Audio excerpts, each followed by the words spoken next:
Hayabusa 2019. So when we do the tuning, this is where we connect, and here is when I connect my board to have communication with the ECU. So I have all these cables, they going at the back of the main port on your ECU. So depending of the number that you have for the ECU is the cable that we're gonna use, and that's how we enter and we unlock ECU. After that, we come in here. So here is telling me how to connect, you know.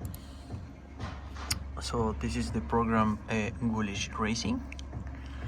So we need to match, of course, the part number that we have for the ECU. This particular model is the 2019, and this is give me basically a base map that we're gonna do it. And here I can have all my settings. So for example, in advanced settings I can do all these kind of things. I can change the gauges. We're gonna disable a few stuff here as well, you know. Thermostat, we can leave it at 60 degree all the time open, especially for when it's overheating, you know. You don't want to overheat the engine during the process of doing tuning. So of course we got a big fan, all the inductions here, all the ventilation stuff, but always we need to make sure that the engine is on safe zone. So EAT for my dyno. Okay, so this is basically, we lie to the ECU that we are all the time in 20 degree, which is roughly what you're running on the engine. So because in the room in here it can get really hot, so as you can see, for example, my temperature now here in the room is 21 with no bike, but this one can go up to 30, 40 degree. So of course it's not gonna be accurate for going on the road. We disconnect, for example, wideband auto sensors. We disable a few stuff, especially the auto sensor here, and pair valve. Pair valve is the famous, the one that give you kind of readings very lean. My idle speed, I can adjust it. Most of the time I go into 1200 or 1250, where we don't struggle with charging system. So from factory normally comes really low, and I modify those things. Fuel map mode, I can decide how I'm tuning. I leave it just normal because I need to go in EIP and TPS, both of them. We don't want to alter that. And then my fan temperature, which is so cool, this one. This one, imagine, from factory activate at 105. This is too high, so normally I do a 95, 90. Is a good point to start. After that, we going with a few limiters. For example, I can disable, you know, uncheck to disable. So top speed limiter, no more top speed limiter. Another maps here, something really interesting, like we can see.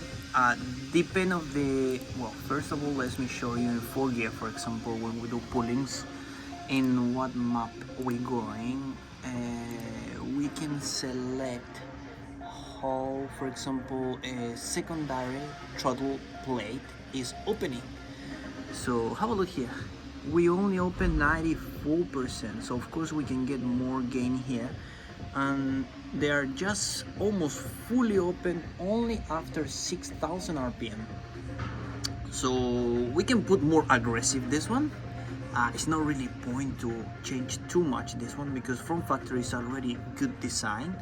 but normally from here I start to open it 100%, or maybe at least 96%. 94 is still quite close, but 96 is good for, we don't really 100% open, because Suzuki, what they like to do is they leave it a little bit close, so they can, instead of going 100%, like 100%, they going a little bit like that, so they create the turbulence to go inside the engine. Then if it's going everything smooth, this is for my other maps. We're going okay, I'm gonna do a few stuff there. Ignition, this is very good. We can do per cylinder.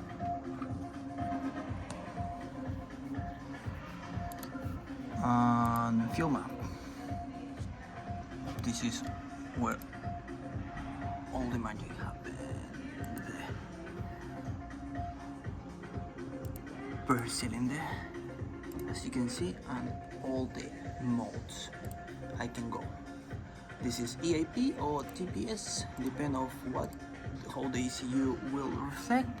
And when I do changes, if I normally I don't really use 3D graphs, but you can see here, so wherever is really smooth, we can see stuff here. I'm not gonna bother explaining this stuff because it's not for me, but you can see easily how the bike behaving. And if I need, for example, adding or move stuff here, we know this is in base RPM and TPS, how we open when we open 100% the throttle. So that's all what we can do basically with Woolich racing. And of course, running the dyno, I can know exactly how the bike is running, so I connect everything. I connect my RPM readings here. I got my lambda sensors, so I got a wideband O2 sensors. These ones, they going onto the exhaust, so that's why I can get my readings and we can know exactly how fueling the bike.